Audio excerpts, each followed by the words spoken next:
I am Harold, 38 years old, and I have always been the family disappointment. My sister Diana made sure everyone knew it, especially at her 20th anniversary party last month. She was mid-mockery when the front door opened and her son Nathan walked in wearing his pilot uniform. What happened next silenced the entire room. Nathan spotted me, walked straight over, stood at attention, and saluted. The smirk vanished from Diana's face as he said my full rank and title out loud. Before I tell you this story, drop a comment letting me know where you're watching from, hit that like button, and subscribe if you want more stories about unexpected family moments. Growing up in a middle-class suburb outside Philadelphia, Pennsylvania, our family seemed picture-perfect from the outside. But inside our 4-bedroom colonial, a constant competition played out between Diana and me. 3 years my senior, Diana set a standard I could never seem to reach, at least not in the ways that mattered to our parents. Mom taught high school chemistry, and Dad was an accountant. Both valued academic achievement above all else. Report card day was a celebration for Diana and an interrogation for me. I can still hear Dad asking, "Why can you only manage C's when your sister brings home straight A's?" There was never a satisfactory answer. Diana was the undisputed star of Westridge Elementary. In 3rd grade, she won the school spelling bee by correctly spelling connoisseur while most kids her age struggled with calendar. I still remember the way Mom and Dad beamed, taking her for ice cream afterward. When my turn came 3 years later, I misspelled necessary in the first round. Dad just shook his head on the drive home, the car filled with disappointed silence. Science fairs became an annual showcase of our differences. Diana built impressive projects that teachers used as examples for years after. Her 8th grade volcano not only erupted on command, but also included a detailed cross-section showing the geological formations beneath. My attempts at similar projects usually ended in last-minute disasters. My 6th grade attempt at growing crystals resulted in a strange smell that lingered in our basement for weeks, and my solar system mobile collapsed during judging when Mercury detached and knocked over the other planets like cosmic dominoes. Music provided another stage for Diana to shine. From age 7, she mastered the piano with apparent effortlessness. Her rendition of Beethoven's Für Elise at 12 had neighbors asking if we had a recording playing. Meanwhile, my brief attempt at learning guitar ended after 3 months when my instructor suggested I might explore other interests. What no one seemed to notice was how I could take apart and reassemble anything mechanical. At 11, I fixed our lawnmower when the repair shop quoted Dad $200. At 13, I rebuilt a discarded bicycle from parts found at the local junkyard. These achievements earned brief nods of approval, but were quickly forgotten when Diana brought home another academic certificate or trophy. High school widened the gap between us. Diana was valedictorian, president of the debate team, and recipient of a full scholarship to Princeton. Meanwhile, I struggled through with a C+ average, finding my only real success in auto shop and metalwork. Mr. Baranski, the shop teacher, was the only one who saw something in me. "Harold," he told me once while we rebuilt a carburetor, "you have a gift for understanding how things work. Most people look at a broken machine and see garbage. You see potential." Those words stuck with me, but at home, they carried little weight. When Diana was accepted to Princeton, our parents threw a party and invited the entire extended family. When I graduated with no college plans, there was a quiet dinner at home and questions about when I would figure things out.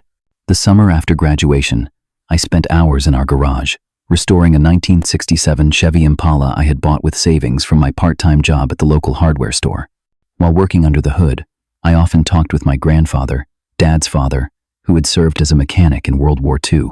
"You remind me of myself," Grandpa Joe would say, his hands still steady enough to hand me tools despite being in his 70s. The military recognized my mechanical skills when nobody else did. Some people need books to learn, others need their hands. Nothing wrong with either way. I listened to his war stories with fascination, especially about how he kept planes flying under impossible conditions. "Sometimes the difference between life and death was just a good mechanic," he would say with quiet pride. Meanwhile, Diana finished her first year at Princeton with a 3.9 GPA, and Mom and Dad framed her Dean's List certificate. As Diana embarked on her pre-med track with unwavering focus, I spent my days working at the hardware store and my evenings in the garage with Grandpa Joe, still unsure of my future, but increasingly drawn to his stories of service and purpose. The contrast between us was never more apparent than during Diana's sophomore year Christmas break. Over dinner one night, she detailed her research assistant position with a renowned biology professor. As everyone listened intently, I mentioned possibly enlisting in the military. Mom nearly dropped her fork, and Dad immediately started listing reasons why I should consider community college instead. Diana just gave me that look, the one that said, "Of course you would choose that path." That night, lying in bed and staring at my ceiling, I realized something important. In this family, I would always be measured against Diana's achievements and found wanting. No matter what I did, it would never be enough. The thought was both painful and strangely liberating. If I couldn't win their approval, maybe I needed to find my own path, one where my abilities would actually matter. By the time graduation rolled around for me, Diana was halfway through Princeton with a perfect GPA. I walked across the stage with my middling grades, collected my diploma, and felt nothing but relief that high school was finally over. There was no celebration, just Mom and Dad asking what I planned to do next. The question hung in the air like an accusation rather than curiosity. In my graduation photo, Diana stands tall and confident in her Princeton sweatshirt, while I look uncomfortable in the shirt and tie Dad insisted I wear. The photo perfectly captured our family dynamic, and little did I know then how much that dynamic would persist, even as our lives took dramatically different directions. 1 month after graduation, without telling anyone until the papers were signed, I enlisted in the Air Force. When I finally announced my decision at dinner, Mom cried, Dad lectured me about wasting potential, and Diana just smirked and said, "Well, at least they have uniforms to tell you what to wear every day." That comment stung more than she knew, hitting directly at my struggle to find my place. Basic training at Lackland Air Force Base in Texas was a shock to the system. The 5:30 wake-ups, constant yelling from drill instructors, and rigid schedules initially made me question my decision. The first week, I lay in my bunk each night wondering if my family had been right after all. Maybe I wasn't cut out for this either. Everything changed during the third week. We were running an obstacle course when one of the guys in my flight, Rodriguez, twisted his ankle badly on the wall climb. Without thinking, I doubled back, got under his arm, and helped him complete the course despite the drill instructor screaming that we were slowing everyone down. Instead of the punishment I expected, the instructor pulled me aside afterward. "That was stupid, Matthews," he said, his face stern. Then his expression softened slightly, but it showed leadership. "Your flight comes first. Remember that." It was the first time in my life someone had recognized me for something other than academic performance, and it lit something inside me. I threw myself into training with newfound determination. Meanwhile, back home, Diana was acing her MCAT and applying to top medical schools. My parents called to inform me of her accomplishment while I was learning aircraft hydraulic systems. Their tone clearly conveyed the contrast between her prestigious academic pursuit and my mechanical training. When I graduated from technical training with a specialization in aircraft maintenance, not a single family member attended the ceremony. My parents cited the expense of travel, though they had driven 6 hours to attend Diana's college graduation just 2 months earlier. Instead, I celebrated with my new brothers in arms, people who valued skills over status. 4 years after I enlisted, Diana married Richard Thompson, a corporate lawyer she met during her residency. I received a 48-hour pass to attend the wedding, arriving in my dress blues, the only nice clothes I owned. At the reception, Mom introduced me to relatives as Harold, who was in the Air Force, while Diana was Dr. Diana Thompson, who just started her surgical residency at Johns Hopkins. During that same visit, I met my nephew Nathan for the first time, just 3 months old. Holding him, I felt an immediate connection, perhaps because he was the only family member who didn't have preconceived notions about me. I promised myself I'd try to be present in his life, despite the distance. Over the next few years, Diana established herself as a rising star in cardiothoracic surgery, while Richard made partner at his firm. They bought a 5-bedroom house in an exclusive neighborhood, and my parents never tired of sharing updates about their accomplishments. My own achievements, like being selected for advanced training and rescue operations, were acknowledged with polite disinterest. "That's nice, honey," Mom would say, before quickly changing the subject to Diana's latest medical breakthrough or Richard's new high-profile client. The pattern was so predictable, it almost became comical. My visits home became increasingly rare and uncomfortable. Diana used every opportunity to highlight the differences in our lives, asking questions like, "So, are you still just fixing planes?" Or, "Have you thought about using your GI Bill to get a real education?" Each visit left me feeling more disconnected from my family. When Nathan turned 7, I sent him a detailed model aircraft carrier for his birthday. During our next phone call, he excitedly told me he had assembled it himself and put it on his bookshelf. "Mom says you work on airplanes. That must be so cool," he said, with none of the judgment I had come to expect from the rest of the family. That simple comment meant more than any recognition I had received from my parents or sister. Despite the growing emotional distance, I maintained sporadic contact, sending postcards to Nathan from various deployment locations. I deliberately kept things light, never mentioning the increasing danger or importance of my missions. What would be the point? Diana would diminish it, and my parents would worry without understanding. After 8 years of service, I received my first significant commendation for leadership during a hazardous recovery operation. The ceremony was attended by high-ranking officers who spoke about courage and dedication. I sent a photo to my parents, who responded with a brief "congratulations" and a 3-paragraph update on Diana's latest publication in a prestigious medical journal. That night, sitting in my barracks, I made a decision that would shape the next decade of my life. I would stop seeking validation from people who would never give it. My worth wasn't determined by their approval. From that moment on, I shared less and less about my military accomplishments with my family, keeping my growing success to myself and the people who actually valued what I did. By the time Nathan was 10, my communication with him became our primary family connection. I sent him books about aviation and military history, which Diana probably viewed as inappropriate gifts, but apparently didn't prohibit. In return, he would send me his drawings of aircraft and innocent questions about military life. While Diana continued collecting professional accolades and my parents continued broadcasting them to everyone who would listen, I was silently advancing through the ranks, earning the respect of my commanding officers and peers alike. My family had no idea that the airplane mechanic had become something much more significant, and I preferred it that way. My specialized training in aircraft maintenance opened doors I never expected. After demonstrating aptitude for complex systems under pressure, I was recommended for the Air Force's Elite Pararescue Program, commonly known as PJs, the specialists who risk everything to save downed aircrew and isolated personnel. The selection process was brutally demanding, with a washout rate over 80%. The training pipeline, nicknamed Superman School, pushed us beyond normal human limits. We endured water confidence drills that bordered on controlled drowning, 20-mile ruck marches with 100-pound packs, and medical training equivalent to advanced paramedics, all while operating on minimal sleep. Many candidates, some with college degrees and impressive athletic backgrounds, quit during the first week. I surprised myself by not only surviving, but thriving. The instructors noticed my calm under pressure and ability to improvise with limited resources, skills I had developed fixing things my entire life.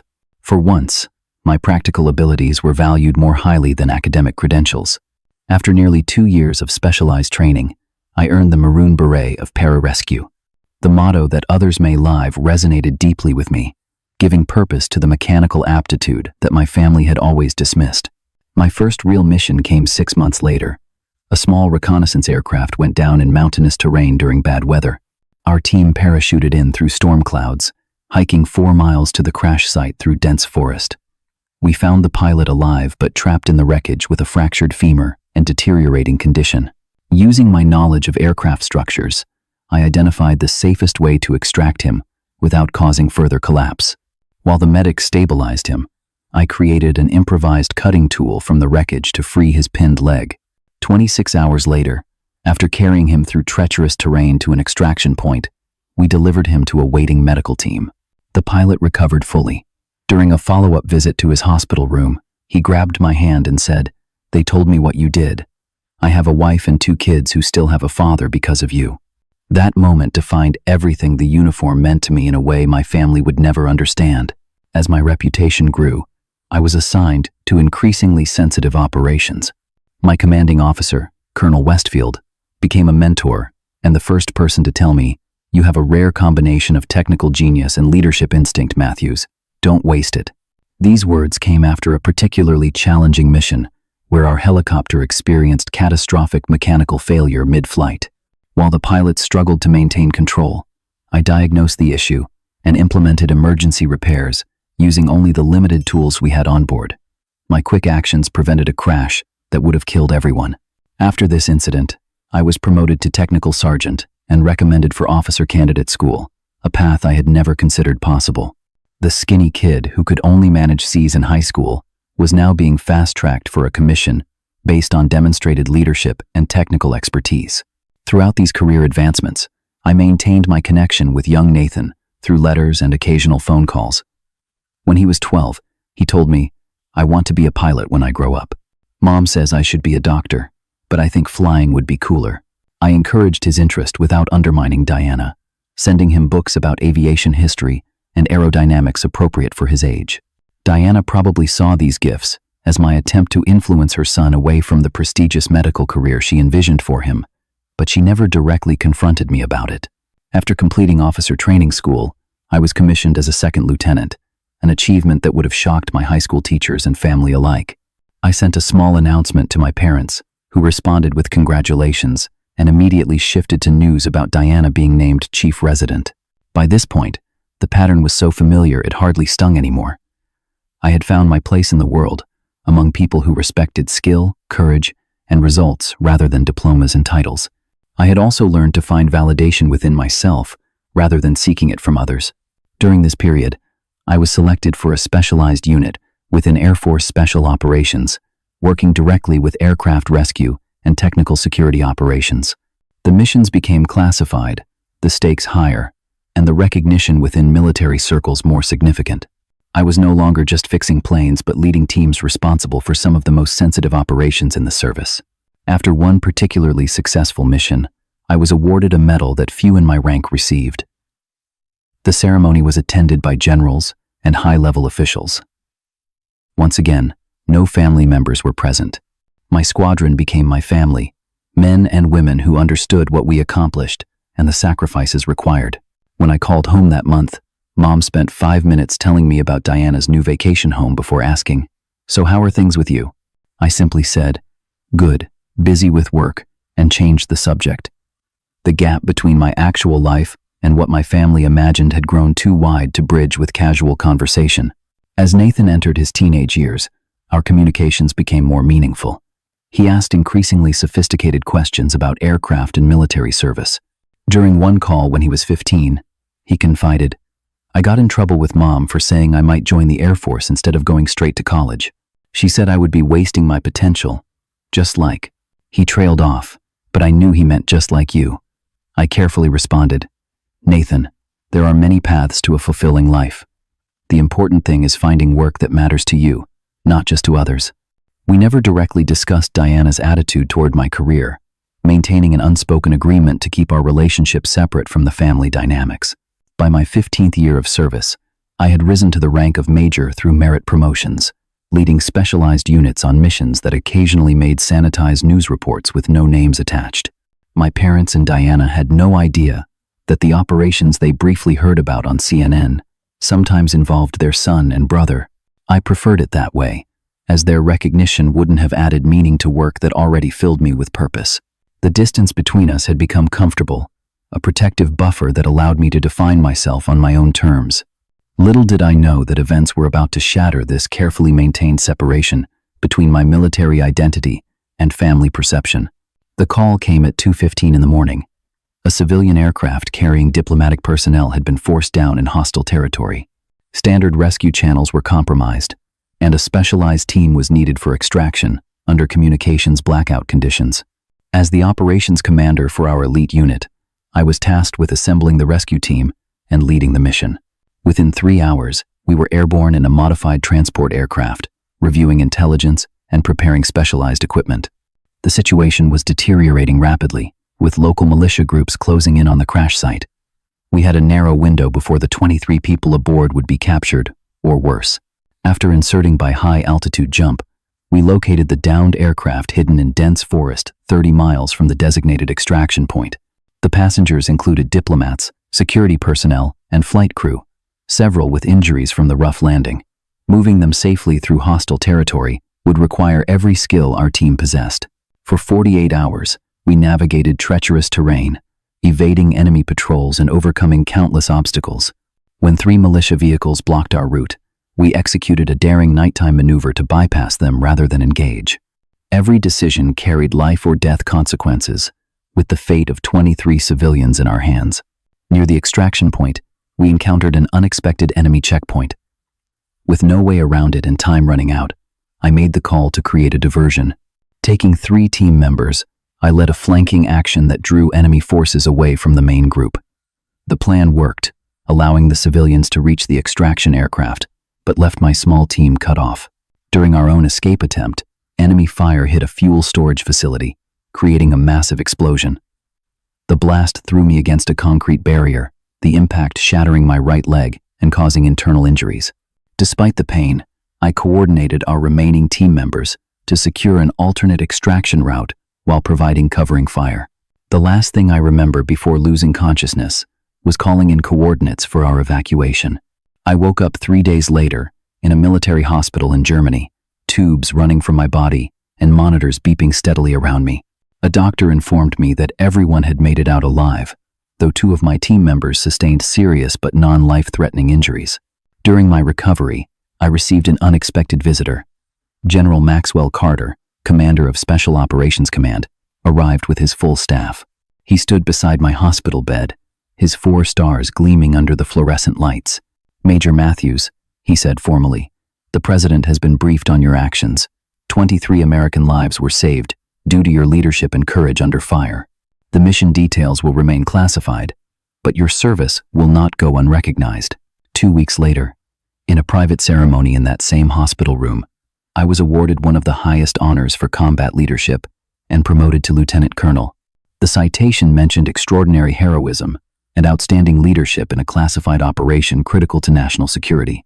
As I looked at the medal and the silver oak leaves that replaced my gold ones, I felt pride mingled with a strange emptiness. The people who truly understood the significance of this moment were my team members and fellow operators. My family would never know, partly due to the classified nature of the mission, but mostly because they had never shown interest in understanding my military career. My recovery took months, with multiple surgeries to repair my shattered leg. During physical therapy, I received occasional calls from my parents, but they never asked for details about my injuries beyond basic reassurances that I would recover. Diana sent a generic get well card, signed by her and Richard, with a brief note about being busy with a medical conference. Interestingly, Nathan, now 17, was the only family member who seemed genuinely concerned. He called regularly during my recovery, asking thoughtful questions about my physical therapy progress. During one call, he mentioned, "I was accepted to the Air Force Academy. Mom and Dad don't know I applied. I'm still deciding whether to tell them." His trust moved me deeply. "They will probably react exactly how you expect," I told him honestly. "But ultimately, it has to be your decision, not theirs." After 6 months of intensive rehabilitation, I returned to active duty with a slight limp that would likely remain permanent. My new position involved less field work and more strategic planning, utilizing my experience to train and prepare other special operations teams. My promotion and new responsibilities earned me significant respect within military circles, creating an even greater contrast with my family's perception. This became apparent during a brief call with my mother, who mentioned, "Diana just became the youngest department head in hospital history. We're all so proud of her achievement." "That's great," I responded automatically. Then, almost as an afterthought, she added, "How is your leg doing? Are you still just doing aircraft maintenance?" The question revealed how little she knew or understood about my 20-year military career. Rather than trying to explain, I simply said, "My leg is better, and work is going well." Some gaps were too wide to bridge with a simple phone conversation. Around this time, I learned that Nathan had indeed chosen the Air Force Academy despite family pressure to attend medical school. Diana's disappointment apparently manifested in cold silence rather than direct confrontation. According to Nathan, my parents were torn between pride in his acceptance to a prestigious institution and concern that he was following my limited career path.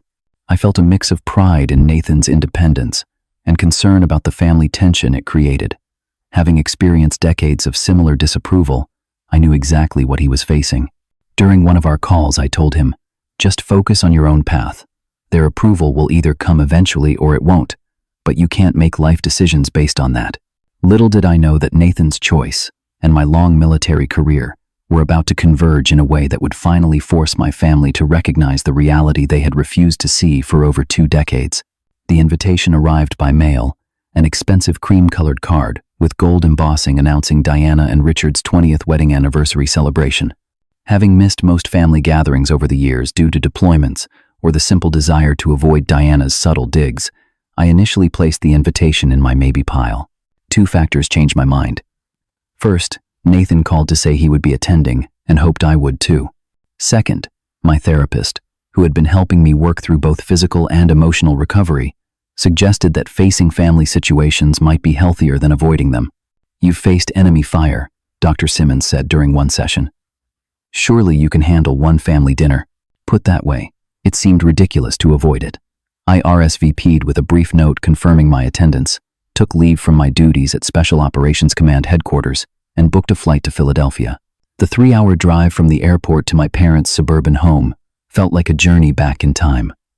Each familiar landmark triggered memories of growing up in the shadow of Diana's achievements. Passing my old high school, I remembered the graduation where my parents took more photos of Diana in her Princeton sweatshirt than of me in my cap and gown. I arrived at my parents' house the day before the anniversary party. Mom opened the door with the slightly surprised expression she always wore when seeing me, as if she had forgotten what I looked like. "Harold," she said, giving me a quick hug, "you look different." Her eyes lingered on my military haircut and the slight limp as I entered the house. Dad shook my hand formally. "Good to see you, son. Diana and Richard are coming over for breakfast tomorrow before the big party. They just got back from a medical conference in Switzerland." Within 10 minutes of my arrival, the conversation had already shifted to Diana's accomplishments. Mom proudly showed me recent photos of Diana receiving an award at the conference, while Dad detailed Richard's latest high-profile legal case. Neither asked about my work beyond a cursory, "How is the Air Force treating you?" I answered with the standard vague responses I had perfected over the years. My current position coordinating special operations training programs across multiple military branches would have been difficult to explain even to interested listeners, which my parents certainly were not. The evening passed with increasingly strained conversation until I excused myself to the guest room, formerly my childhood bedroom, now redecorated as a neutral space with no trace of my youth.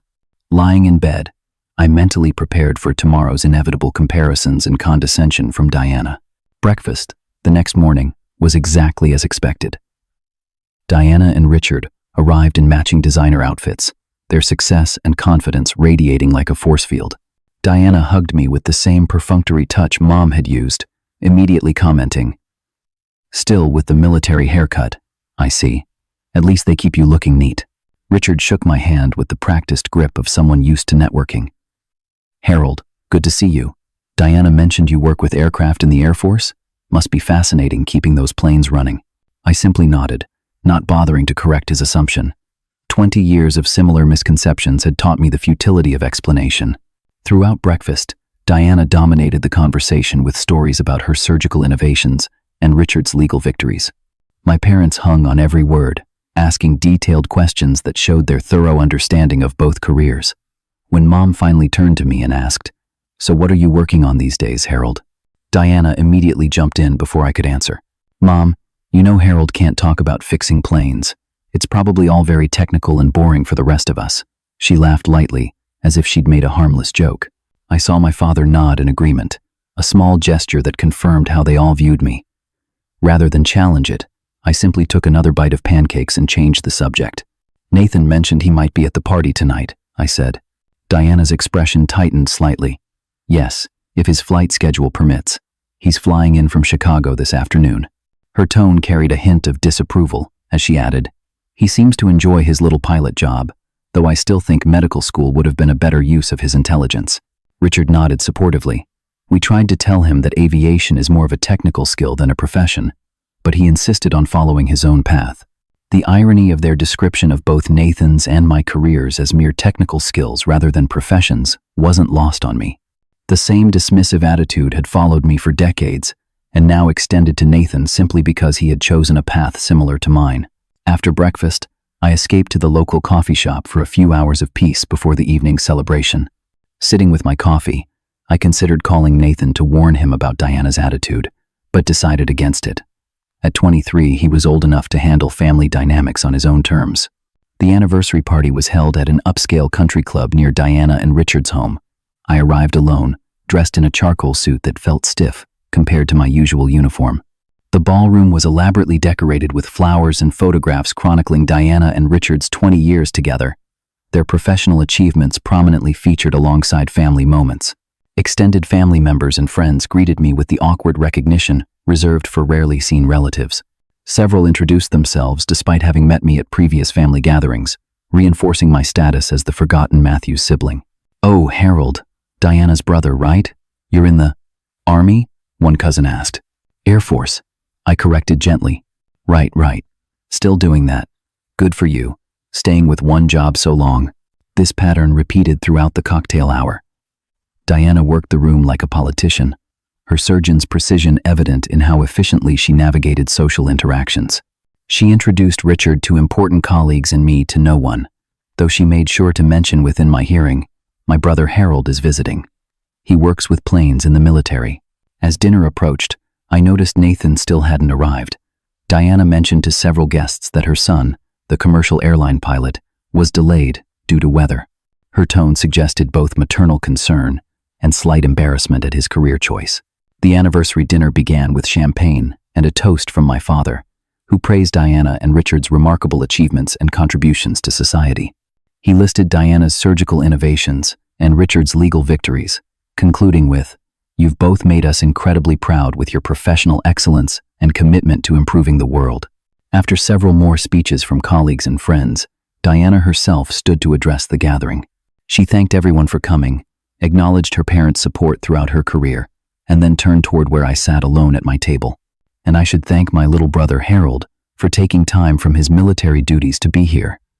It's nice to have the whole family together, even though some of us took quite different paths in life." Her smile remained fixed as she continued, "As a surgeon, I save lives in the operating room. Richard protects people's rights in the courtroom. We've been fortunate to have careers with real impact." She paused, looking directly at me. "Not everyone finds such meaningful work, but we're all doing our best with the aptitudes we have, aren't we?" The condescension hung in the air as several guests chuckled.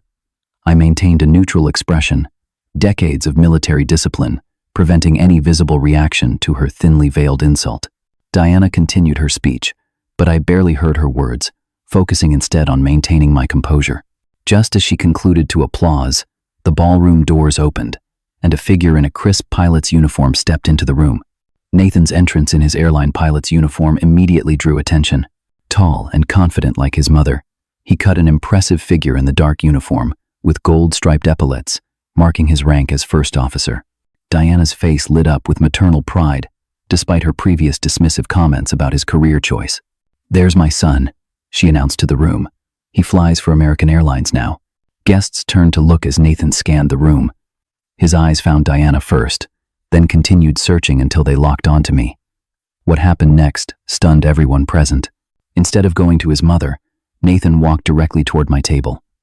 As he approached, his posture straightened even further, his bearing shifting from professional to unmistakably military. 3 feet from me, he stopped, snapped to perfect attention, and executed a formal military salute. "Lieutenant Colonel Harold Matthews, United States Air Force Special Operations Command, sir. It's an honor to see you again," he said loudly and clearly, holding the salute. The room fell silent. I stood and returned his salute, military protocol overriding my surprise. "At ease, Captain," I responded, noting the rank insignia he wore under his pilot wings, indicating his continuing service in the Air Force Reserve alongside his civilian career.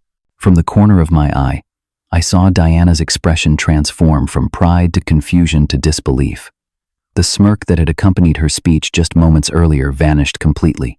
Nathan broke into a wide smile as we shook hands, then gave me a brief but genuine hug. "Sorry I'm late, Uncle Harold. Chicago weather and FAA clearances. You know how it is." "I do indeed," I replied, still processing what had just happened.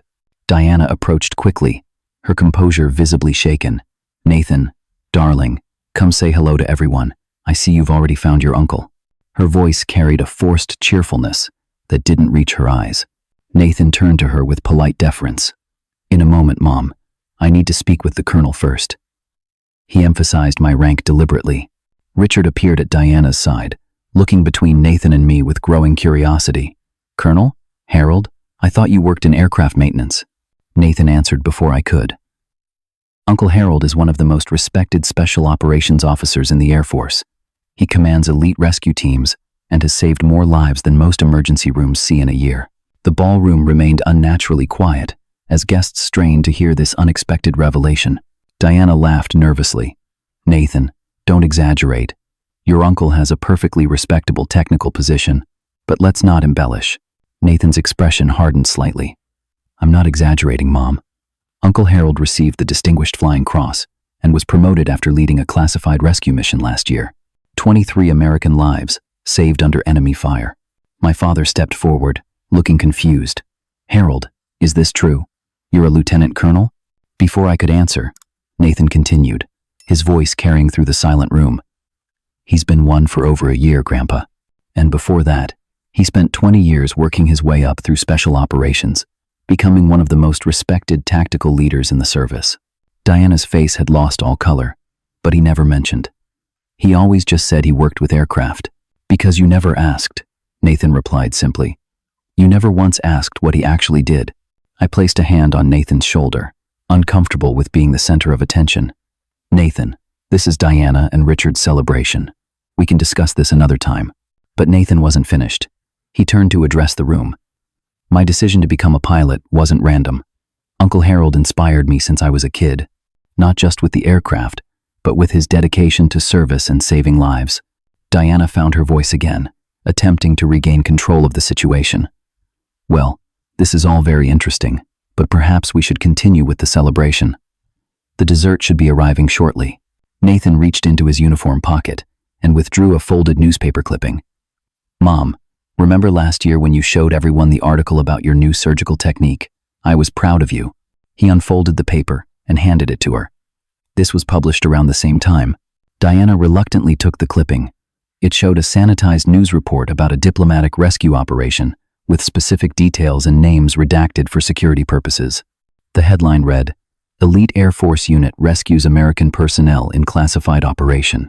"Uncle Harold led that mission," Nathan said quietly. "He was severely injured saving those people, spent 6 months in rehabilitation, and never once mentioned it during family calls." Richard took the article from Diana's trembling hands and studied it with his lawyer's attention to detail. "This matches the dates you were hospitalized," he said, looking at me with new recognition. "You said it was a training accident." "It was simpler that way," I replied evenly. Diana's parents approached, Dad taking the article from Richard. He read it silently, then looked up at me with an expression I couldn't quite interpret. "Why wouldn't you tell us about this, Harold?" The question hung in the air, loaded with decades of assumptions and missed connections. Before I could formulate a diplomatic response, Diana spoke, her voice uncharacteristically uncertain. "Because we never would have believed it," she said quietly. "We would have thought he was exaggerating." The admission silenced the room. For perhaps the first time in her life, Diana had acknowledged her role in our strained relationship. Nathan broke the uncomfortable silence, addressing Diana directly. "Mom, Uncle Harold has been my hero since I was a kid. Not because of medals or rank, but because he found his purpose and excelled at it, even when no one in his family recognized or valued it." Diana's confident facade crumbled completely. She looked at me, really looked at me, perhaps for the first time in decades. "I had no idea," she whispered. "All these years." The evening shifted dramatically after that revelation. Guests who had previously barely acknowledged me now approached with questions about my service.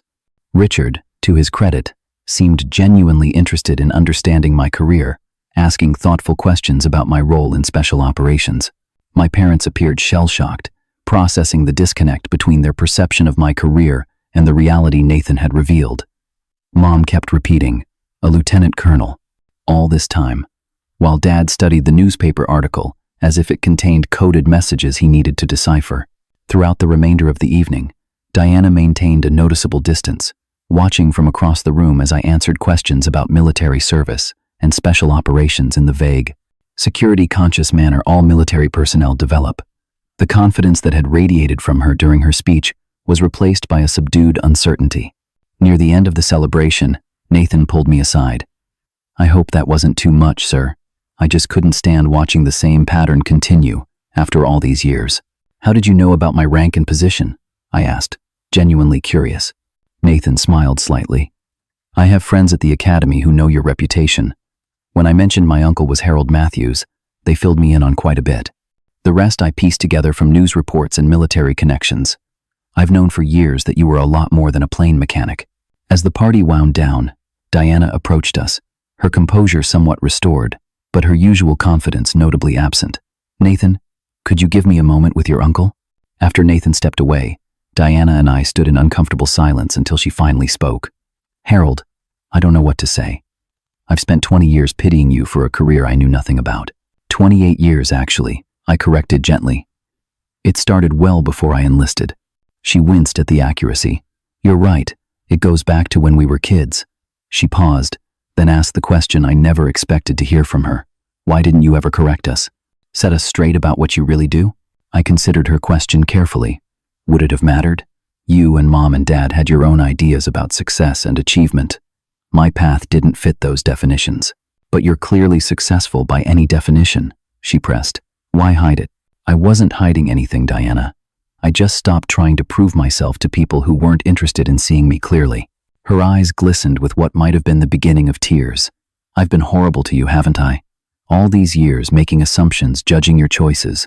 Rather than deny it or offer easy forgiveness, I simply nodded. Yes, you have. The simple acknowledgement seemed to affect her more deeply than any accusation could have.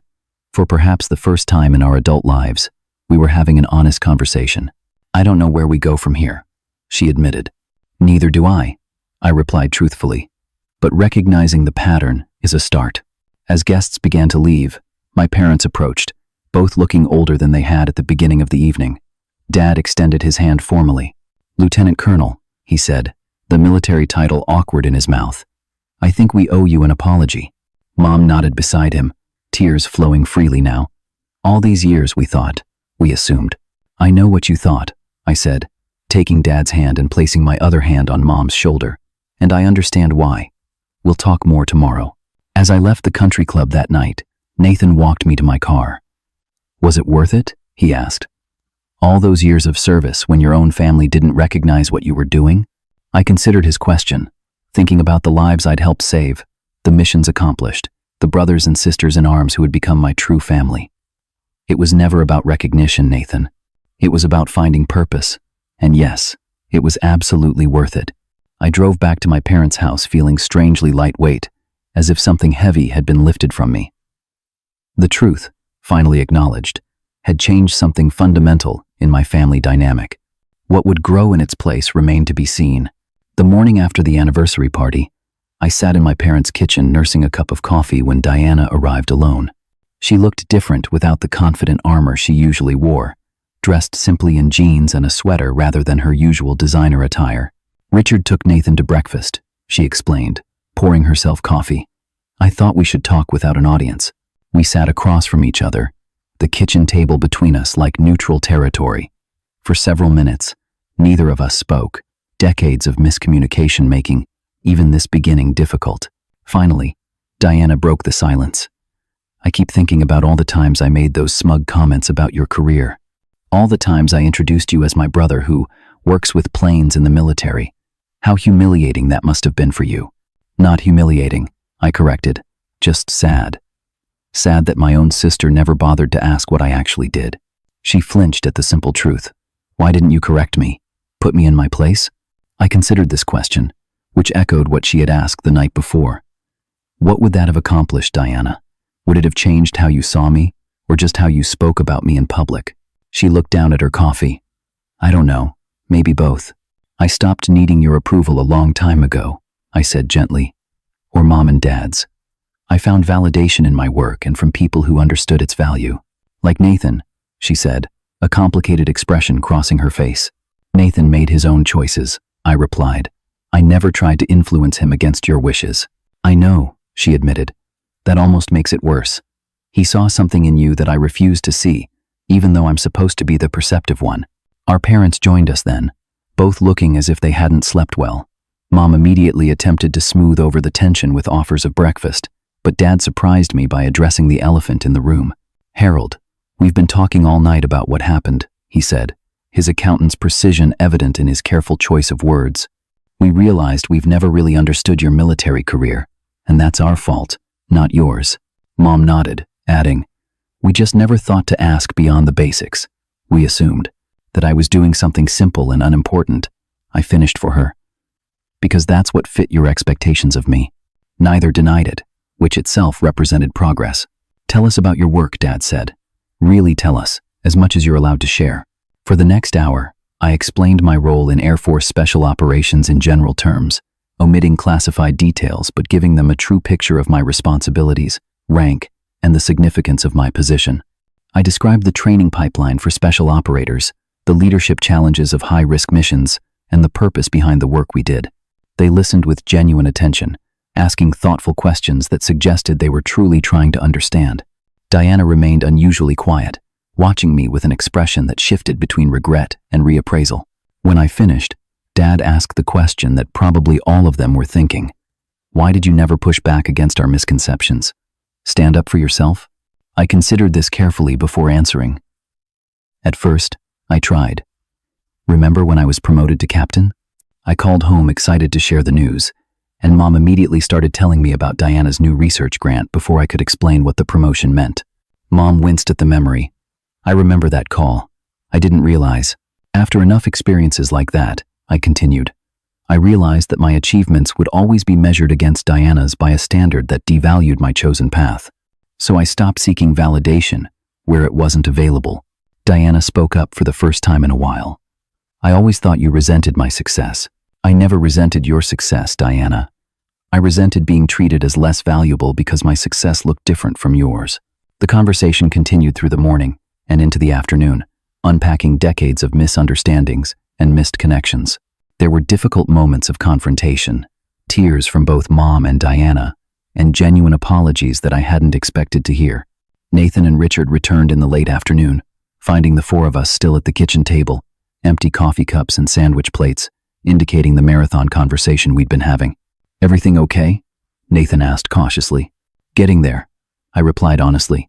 Over the next 2 days before I returned to my duty station, small changes appeared in our family interactions. My parents asked specific questions about my work rather than vague inquiries about the Air Force. Diana made visible efforts to recognize my position and achievements in conversations, though sometimes with an awkwardness that revealed how unfamiliar this new perspective felt to her. On my last evening home, Diana and I took a walk around the neighborhood, revisiting places from our childhood. Outside our old high school, she stopped and turned to me. "I've been thinking about why I treated you the way I did all these years," she said. "It wasn't just about following Mom and Dad's lead. I think I needed to believe my path was the only valid one because I sacrificed so much for it." "How so?" I asked, genuinely curious. "I gave up a lot for my career, Harold. Friendships, relationships, time with Nathan when he was growing up. If your different path could also be valuable and meaningful, then maybe some of my sacrifices weren't actually necessary." She sighed. "It was easier to dismiss your choices than to question my own." Her honesty surprised and moved me. "We all make the choices that seem right at the time," I offered. "The problem wasn't your choice of path, Diana. It was insisting that your path was the only one worth taking." She nodded slowly. "I'm beginning to understand that." When I returned to my command post the following day, I carried with me a sense of cautious optimism about my family relationships. The patterns of a lifetime wouldn't change overnight, but cracks had appeared in the walls between us, allowing for possibilities I hadn't considered before. Over the following months, those possibilities began to materialize. My parents called regularly, asking specific questions about my work and actually listening to the answers. Diana sent occasional texts checking on my recovered leg and sharing medical journal articles relevant to combat injuries, her way of connecting my world to hers. Most significantly, when I received another commendation 6 months later, I actually told them about it. To my surprise, my parents arranged to attend the ceremony, witnessing firsthand the respect and recognition I had earned in my military career. Diana couldn't attend due to a scheduled surgery, but she sent a genuine congratulatory message, free of the comparative undertones that had characterized our interactions for decades.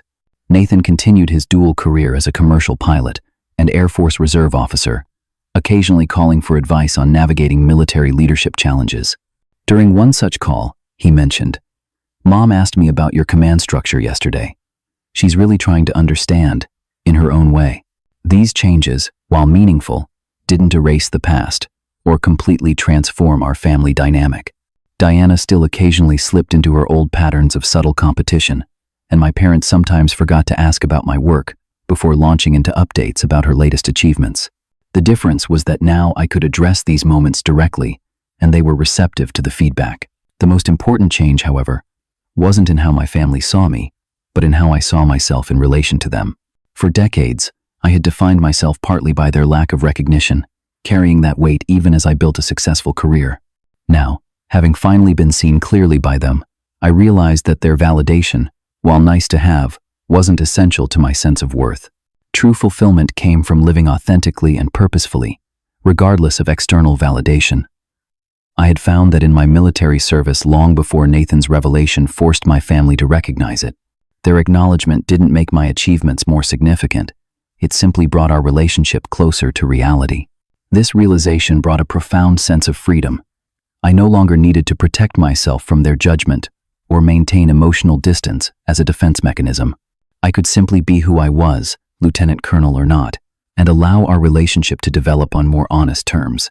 In our most recent family gathering, Diana introduced me to a colleague as my brother Harold, a lieutenant colonel in Air Force Special Operations. The pride in her voice seemed genuine, without the competitive edge that had characterized previous introductions.